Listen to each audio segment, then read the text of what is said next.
Hello everyone, welcome back to my YouTube channel HSC जीत में आप सभी का स्वागत है। दोस्तों, मैं हूं आपका भाई JP सन और वापस अपने इस वीडियो के माध्यम से आप सबको कुछ जानकारी देने आया हूं जो मेरे पास है। वीडियो को शुरू से लेकर लास्ट तक देखिएगा।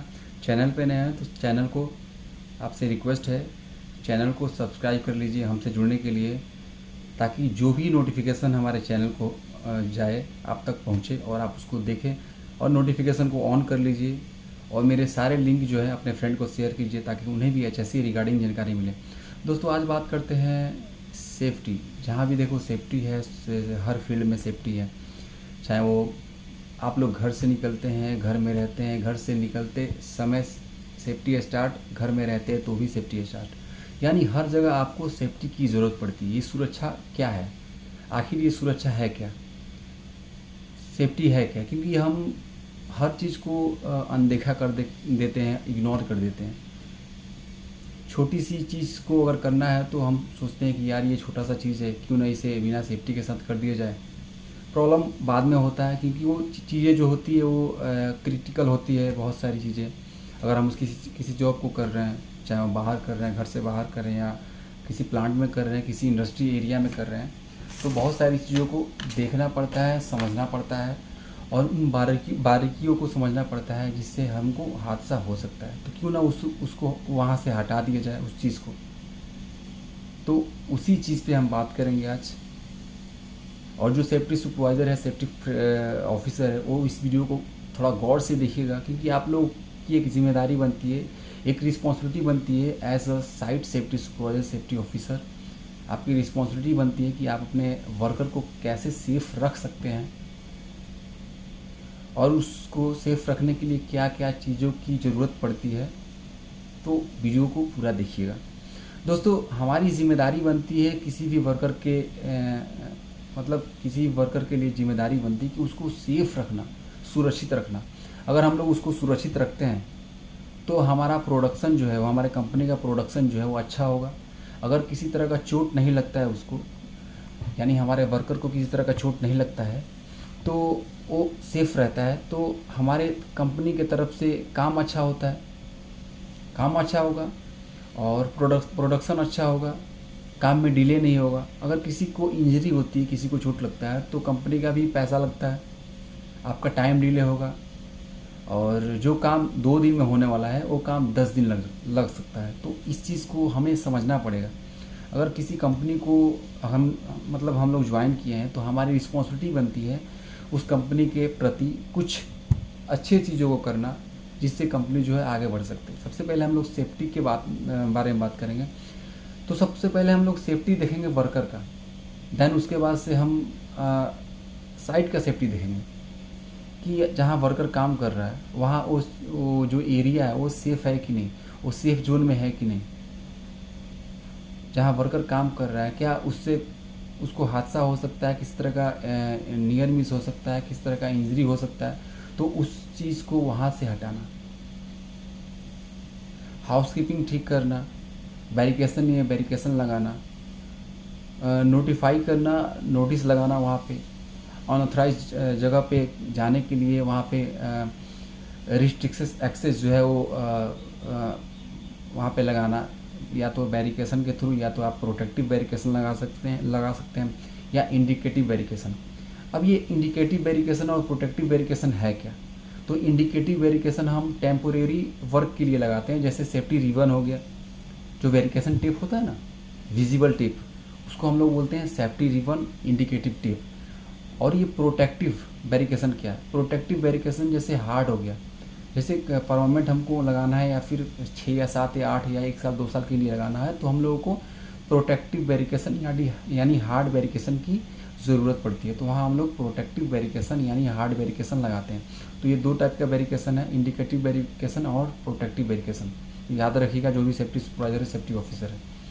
उसके बाद से दोस्तों, जो जॉब चल रहा है हम लोगों का, जैसे कन्फाइंड स्पेस का काम चल रहा है आपके साइट पे, तो किसी मैनहोल में काम चल रहा है, तो आपका अटेंडेंट होना चाहिए आपके साइट पे, जो मैनहोल पे के पास अटेंडेंट होना चाहिए, जो कि आपका जो वर्कर गया है अंदर मैनहोल में, उसको प्रॉपर तरीके से कम्युनिकेट कर सके, उसका हाल चाल पूछ सके, और एक रजिस्टर होना चाहिए वहाँ पे, जो अंदर गया है मैनहोल में गया है वो एंट्री करके जाएगा, मतलब उस पर नाम होना चाहिए उसका।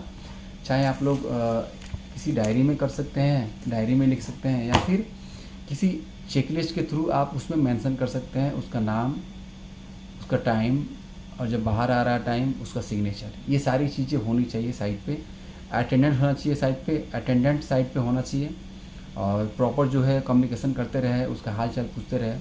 आपका प्रॉपर वेंटिलेशन होना चाहिए, जो एयर के थ्रू हो सकता है। उसको प्रॉपर ऑक्सीजन दीजिए, हवा दीजिए उसको, ताकि वो अच्छे से अंदर काम कर सके और उसको किसी तरह का प्रॉब्लम ना हो, समस्या ना आए, दम ना घुटे उसको चक्कर ना आए। ये सारी चीज़ें वहाँ पे अवेलेबल होनी चाहिए। उसके बाद से स्ट्रेचर वहाँ पे होना चाहिए, फर्स्ट एड किट होना चाहिए, ताकि इमरजेंसी में आप लोग उसको यूज़ में ला सकते हैं अपने वर्कर को। और एवरी 30 या 35 मिनट्स में आपका जो वर्कर है रोटेट होना चाहिए, यानी जो वर्कर अंदर गया है मैनहोल में वो बाहर आना चाहिए। तो ये सारी चीज़ें जिम्मेदारी बनती है एक सेफ्टी ऑफिसर की, सेफ्टी सुपरवाइज़र की। ये प्रॉपर जो है वो चीज़ें हो रही हैं कि नहीं साइट पे, उसको मॉनिटर करना, उसको देखना। ये सारी चीज़ें सेफ्टी सुपरवाइज़र, सेफ्टी ऑफिसर की जिम्मेदारी बनती है। हम जब सेफ्टी सुपरवाइज़र बनते हैं तो हम सिर्फ नाम के नहीं होते, हमारे अंडर में बहुत सारी चीज़ें होती हैं। हमें अगर रिस्पॉन्सिबिलिटी ढंग से नहीं निभाएं तो हमें सेफ्टी सुपरवाइज़र, सेफ्टी ऑफिसर होने का कोई मतलब नहीं है। तो एक अच्छा सेफ्टी सुपरवाइज़र बनने के लिए रिस्पॉन्सिबिलिटी अच्छा आपको निभाना पड़ेगा, अच्छे से काम करना पड़ेगा, तभी आप लोग एक अच्छा सेफ्टी सुपरवाइज़र बन सकते हैं। दोस्तों, इससे पहले मैंने बहुत सारा वीडियो डाला है सेफ्टी सुपरवाइज़र कैसे बने, क्या करना चाहिए सेफ्टी सुपरवाइज़र के लिए, बेसिक क्वालिफ़िकेशन क्या है। मैं आप लोगों के लिए प्रतिदिन वीडियो लाता रहता हूँ, प्रतिदिन नहीं, एटलीस्ट कम से कम सप्ताह में दो वीडियो मैं लाता हूँ आप सबके लिए, ताकि आपको पता चल सके कि सेफ्टी सुपरवाइज़र के लिए रिक्वायरमेंट क्या है, बेसिक जानकारी क्या होना चाहिए। ये सब आप सबके लिए मैं लाता हूँ, ताकि आप सब देख पाएँ। और जो फ्रेशर हैं, स्पेशली जो फ्रेशर हैं, उनको ये वीडियो ज़रूर देखना चाहिए, ताकि उन्हें पता चल सके कि इंडस्ट्रियल एरिया जो होता है कितना ख़तरनाक होता है। हम जितना समझते हैं ना, इंडस्ट्रियल एरिया जो है नॉर्मल है, बहुत इजी है, जाओ काम करके चले आओ, या वर्कर को जाओ खड़ा हो साइड पे खड़ा रह करके काम करा दो, ऐसा कुछ नहीं। आपको प्रॉपर मॉनिटर करना पड़ेगा, आपको जो वर्कर है वो प्रॉपर तरीके से पीपीज यूज़ कर रहा है कि नहीं। सपोज दैट ऐसा कोई एरिया है जहाँ पे हजारस सब्सटेंस हैं, जिससे आँखों को प्रॉब्लम हो सकता है, या फिर कोई फ्लाइंग मतलब डस्ट है, जहाँ पे डस्ट का काम हो रहा है, वहाँ पे डस्ट उड़ रहा है, केमिकल कोई सीमेंट प्लांट है, वहाँ पे जो धूल है या फिर सीमेंट है वो हवा में उड़ रहा है, मतलब हवा में है, तो उसके लिए क्या करना पड़ेगा, आपको डस्ट मास्क यूज़ करना पड़ेगा, ताकि आपका जो आप लोग अपने श्वसन के थ्रू आप लोग जो है वो उस डस्ट को अपने अंदर इनहेल ना करें, या तो मुंह के थ्रू या नाक के थ्रू, ठीक है। तो ये सारी चीज़ें होनी चाहिए। आपको सेफ्टी गॉगल वहाँ पे पहनना है, आपको मास्क, प्रॉपर मास्क लगाना है, डस्ट मास्क लगाना है, आपका प्रॉपर हेलमेट होना चाहिए। सारे जो पीपीस है पहन कर ही काम करें। पीपीस का सही यूज़ तभी किया जा सकता है जब आप लोग उसको सही यूज़ में लाएँ। इंडस्ट्रियल एरिया जो होता है वो कहीं से भी मतलब खतरा आ सकता है, चाहे वो इलेक्ट्रिकल हजार्ड्स हो गया, चाहे वो केमिकल हजार्ड्स हो गया, चाहे वो बायोलॉजिकल हजार्ड्स हो गया, किसी तरह का भी हजार्ड्स कहीं से भी आपको आपके बॉडी में, आपके बॉडी पार्ट में इंटर कर सकता है। तो क्यों ना हम उस चीज़ को अपनाएं। हमारे जो पीपीज़ है, पर्सनल प्रोटेक्टिव इक्विपमेंट जो है, यानी स्वयं सुरक्षा उपकरण है। पीपी का पूरा नाम होता है पर्सनल प्रोटेक्टिव इक्विपमेंट, यानी स्वयं सुरक्षा उपकरण। क्यों ना इसका सही यूज़ किया जाए। अगर हम लोग सही यूज़ करेंगे इसका, तो हमारी बॉडी को बचा के रखेगा, हमारे पार्ट्स को बचा के रखेगा। अगर हम लोग हैंड ग्लव्स का यूज़ करते हैं तो हमारे हाथों की एक हद तक सुरक्षा कर सकता है। अगर नॉर्मल चोट लगता है तो आप लोग अपने हैंड ग्लव्स से बच सकते हैं, अगर आप लोग हैंड ग्लव्स पहने हैं तो। हेलमेट हमारे सर की सुरक्षा के लिए, अगर आप लोग का कोई अगर सर ऊपर से कोई फ्लाइंग ऑब्जेक्ट्स गिरता है, कोई मटेरियल गिरता है आपके सर पे, हिट करता है, तो डायरेक्ट आपके सर को हिट नहीं करेगा, आपके हेलमेट को हिट करेगा।